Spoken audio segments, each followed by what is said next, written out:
Imagine discovering the people hired to protect your aging father were slowly killing him. And everyone knew, except you. Tonight's story takes place inside a care home with a horrifying secret.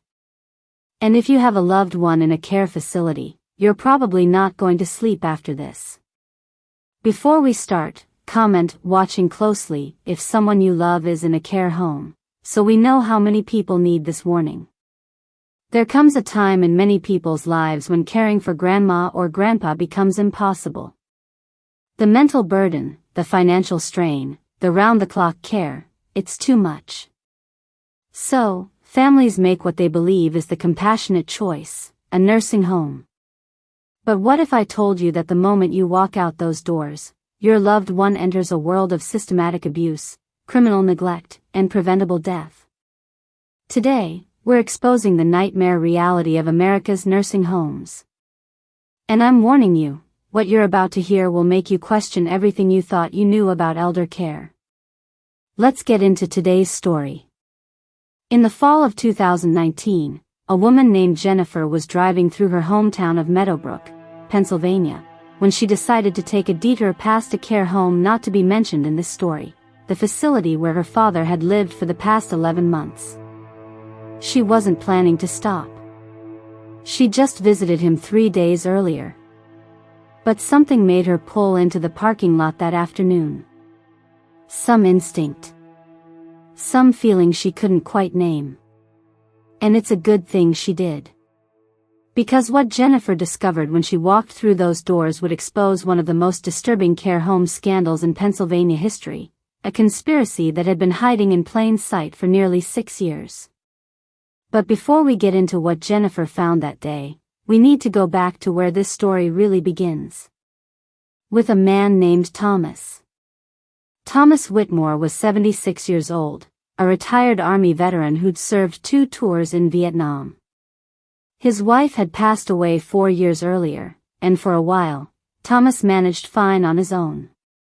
He was active, sharp-minded, the kind of guy who walked 5 miles every morning and could remember every detail of stories from 50 years ago. But then the dementia came. It was horrible. At first, it was small things. Forgetting where he'd put his keys. Repeating the same story twice in one conversation. His 3 children, Jennifer, Michael, and Sarah, noticed, but they told themselves it was normal aging. Everyone forgets things, right? But then came the incident. One afternoon in August 2018, Thomas was babysitting his 6-year-old grandson, Kyle. They were playing in the backyard when Kyle ran toward the street. Thomas, in a moment of confusion and panic, grabbed the boy's arm and yanked him back, hard. Hard enough to leave bruises. Hard enough that Kyle started crying and couldn't stop. When Jennifer arrived to pick up Kyle, she found her father sitting on the porch, confused, asking where everyone had gone. He didn't remember what had happened. He didn't remember hurting Kyle at all. The family met that night. Nobody wanted to be the one to say it out loud.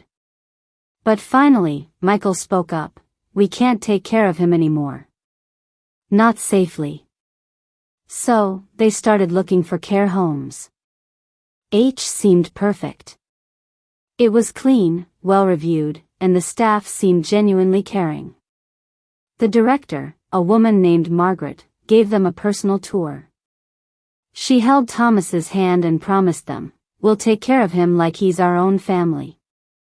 Thomas didn't want to go. He knew what was happening, even through the fog of dementia. On the day they moved him in, he cried. He begged them not to leave him there. But they did. Because they thought it was the right thing to do. And if you've ever had to make a decision like that, if you've ever had to place someone you love in a care facility and felt that guilt eating at you, go ahead and hit that like button. Because this story is going to show you why that instinct to protect the people we love should never be ignored. For the first few weeks, everything seemed fine. Jennifer visited twice a week. Thomas seemed calm, maybe a little too calm, but the staff assured her that was normal. "He's adjusting," they said. But by month 3, Jennifer started noticing changes. Thomas seemed slower, lethargic. When she visited, he'd barely open his eyes. The staff said he was tired, that he'd been up late the night before. But every time Jennifer came, Thomas was asleep, or groggy, or staring at the wall with unfocused eyes. "Is he on new medication?" Jennifer remembered asking Margaret. "Just something to help him sleep at night," Margaret said, smiling that same reassuring smile. "Dementia patients often have trouble with their sleep cycles. We're just helping him rest." But Thomas wasn't just resting. He was disappearing. By month 6, Thomas had lost 20 pounds. His skin had a grayish tint. When Jennifer held his hand, it felt cold and papery, like touching newspaper. She complained to Margaret. She complained to the nursing staff. They always had explanations. He wasn't eating well. Dementia patients often lose weight. It was normal for elderly patients to sleep more. But Jennifer's brother Michael noticed something else. During one of his visits, he found Thomas lying in bed at 2 p.m., completely unconscious. Michael tried to wake him. He shook his father's shoulder. He said his name loudly. Nothing. It took nearly 5 minutes of shaking before Thomas's eyes fluttered open, unfocused and confused. Thomas stared at him like he was looking through water. His words came out slurred. Where am I?" Michael went straight to the nurse's station. "Something's wrong with my father. He won't wake up." The nurse on duty, a young woman named Kara, looked uncomfortable. He's just tired, sir." "Tired? He's basically comatose." Michael screamed. "I'll check his chart," Kara said, avoiding eye contact. But Michael wasn't satisfied. Something was wrong. He could feel it. "Now, before we continue, if you're starting to feel that same sense of dread that Michael felt in that moment, that something terrible is happening and nobody's listening, take a second and hit that subscribe button. Because you're going to want to hear how this story ends. And I promise you, you're not ready for what's coming." Which brings us back to that afternoon in October 2019. Jennifer pulled into the parking lot of H Care Home on a Tuesday afternoon, unannounced. She walked through the front doors and headed toward her father's room. The hallways were quiet. Too quiet. She passed room after room, and in each one, she saw the same thing. Elderly patients, lying in their beds, completely still. Eyes closed. Not moving. It was 3 p.m. on a Tuesday. Jennifer's heart started racing. She walked faster.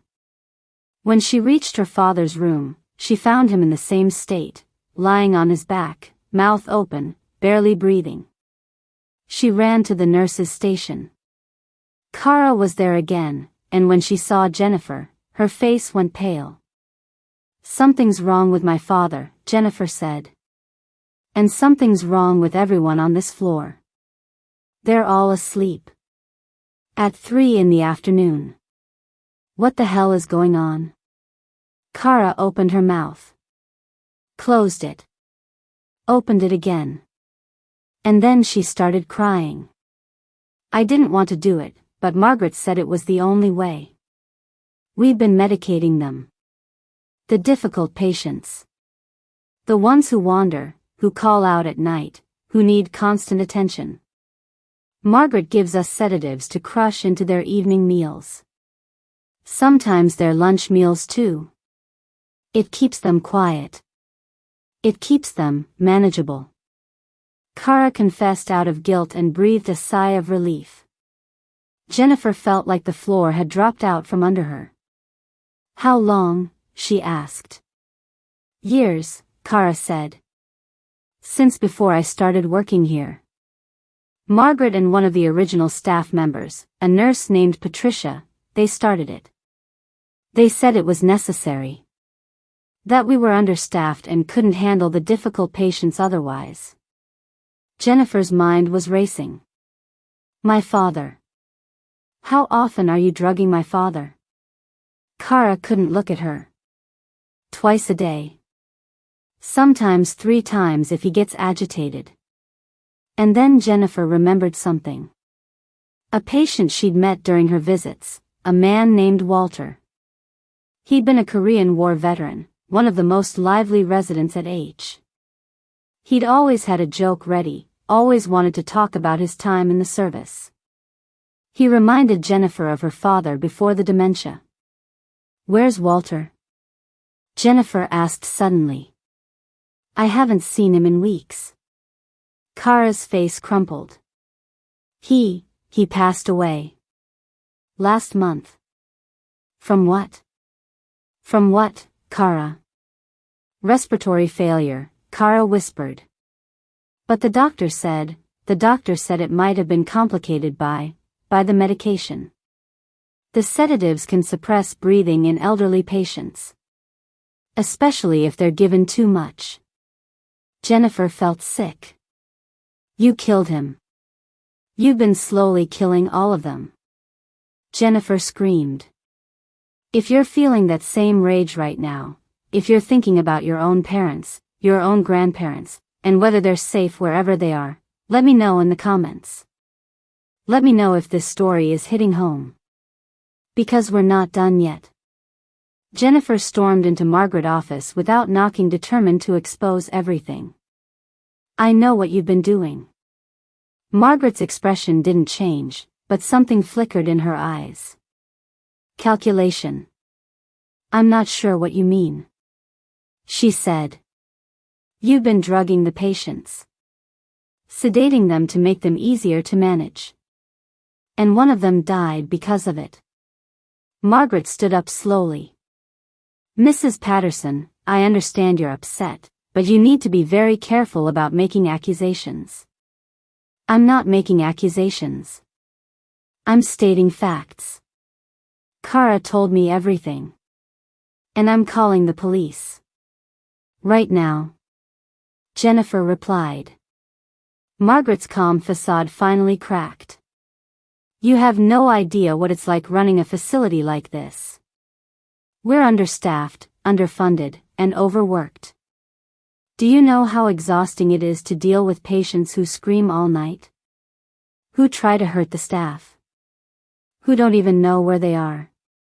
So, you drug them into oblivion? Jennifer asked. We manage them. Margaret shouted. We keep this place running. Your father was out of control when he got here, violent, confused, a danger to himself and others. We helped him. You destroyed him, Jennifer said quietly. He wasn't violent. He was scared. And instead of helping him, you turned him into a zombie. Jennifer pulled out her phone and dialed 911. Margaret didn't try to stop her. She just sat back down at her desk, her hands shaking, and stared at the wall. The police arrived within 20 minutes. So did the state health inspectors. By the end of the week, H Care Home was shut down. Margaret and Patricia Green, the senior nurse who'd helped start the illegal sedation program, were arrested and charged with elder abuse, criminal negligence, and in Walter's case, involuntary manslaughter. The investigation revealed that over 40 patients had been systematically oversedated over a 6-year period. Most of them suffered accelerated cognitive decline, malnutrition, and physical deterioration as a result. 3 other deaths were flagged for further investigation. Jennifer moved her father to a new facility, one she personally vetted, visiting unannounced multiple times before making her decision. Thomas never fully recovered from the damage done at H, but in his new home, with proper care, he did improve. He gained back some weight. His eyes cleared. He still had dementia, but he was present again. He passed away 2 years later, peacefully, surrounded by his children. Jennifer still visits Walter's grave every month. She brings flowers and tells him she's sorry that she didn't notice sooner, sorry that she trusted the wrong people, sorry that his final months were stolen from him. But she also made a promise. A promise that she'd tell his story. That she'd make sure what happened at H never happens again. So, if this story affected you, if it made you angry, if it made you want to check on your own loved ones, if it made you realize that sometimes trust isn't enough and we have to stay vigilant, please, leave a comment. Share this story. Subscribe so you never miss another story like this. Because stories so mysterious doesn't just exist in haunted houses and urban legends. Sometimes it exists in the places we're supposed to feel safest. In the facilities we trust. In the hands of people we think are helping. And sometimes, the only thing standing between tragedy and justice is someone who refuses to look away. In another story about horrors of care homes, we will be looking at a case in Pittsburgh. In the medical field, nurses are the people we trust most with our vulnerable loved ones. But sometimes, that trust is catastrophically misplaced. Heather Presty worked as a veterinary technician for nearly 15 years. She spent most of her career euthanizing animals. In 2018, after initially failing, she finally obtained her nursing license and went to work at nursing homes throughout the Pittsburgh area. Right from the start, co-workers found her odd. Some even reported her to the state health department for harming patients. But their concerns were dismissed. In May 2023, staff began noticing something disturbing. Heather was administering insulin to residents who didn't require it. This triggered an investigation that would uncover one of the most horrifying serial killing sprees in American history. From 2020 to May 2023, Heather Presty had been systematically giving patients lethal doses of insulin. She committed her murders during the night shift when there was minimal staff and easy access to medications. She chose insulin specifically because it's extremely difficult to detect in autopsies, making her victims' deaths appear natural. In May 2024, Heather pleaded guilty to 3 counts of first-degree murder and 19 counts of attempted murder. She received 3 consecutive life sentences plus an additional 380 to 760 years in prison. But here's the truly terrifying part. Officials believe she may be linked to 17 additional deaths that align with her pattern and timeline. If confirmed, this would place her among the most prolific serial killers in American history. Was she on a power trip? Did she believe she was mercy killing people? We may never know her true motivations. But we do know she had unrestricted access to vulnerable people for 3 years. Another exposed horrific case happened in March 2021. A health inspector walked into senior living in rural Oregon for a routine inspection. When he opened a locked medical supply room, he found refrigerators full of blood bags, bone marrow samples, and surgical equipment. What he'd stumbled onto was one of the most horrific elder exploitation cases in American history. A 6-year operation run by a disgraced doctor who was using elderly dementia patients as a human blood farm. Dr. Richard had lost his medical license in 2014 for conducting unauthorized medical trials. But he didn't give up. In 2015, he opened Senior Living, a premium care facility charging $8,000 per month, marketed as having cutting-edge medical care. But Richard wasn't providing care. He was running a harvest operation. Every resident was put on mandatory health monitoring. Weekly blood draws, except they were taking almost half a pint every single week. For sedated patients, Vance went further: bone marrow aspirations, plasma harvesting, even cerebrospinal fluid extraction. He was selling it all to black market medical brokers. Blood plasma for $200 per unit.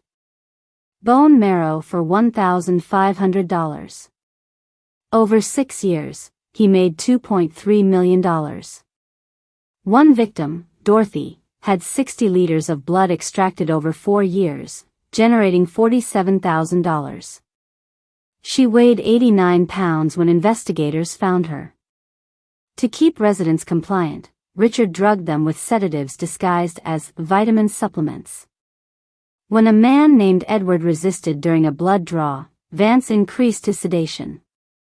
Edward died 8 months later from what Vance called heart failure. If this is making you sick, and you wonder how people meant to value, help, and save lives could do this, hit that subscribe button. Because you need to hear how this ended. When that health inspector found the evidence, state police arrived within the hour. One nurse broke down and confessed everything: the harvesting, the sedation, the sales to overseas research facilities. Dr. Richard was arrested at his home. Police found detailed financial records, contracts with black market brokers, and a ledger ranking residents as best producers. Dorothy was at the top. Of the 30 residents at Evergreen, 22 had been subjected to unauthorized medical procedures. 5 had died under suspicious circumstances, including Edward and Dorothy. During his interrogation, Richard showed no remorse. "I was advancing medical science," he said. "I was helping humanity."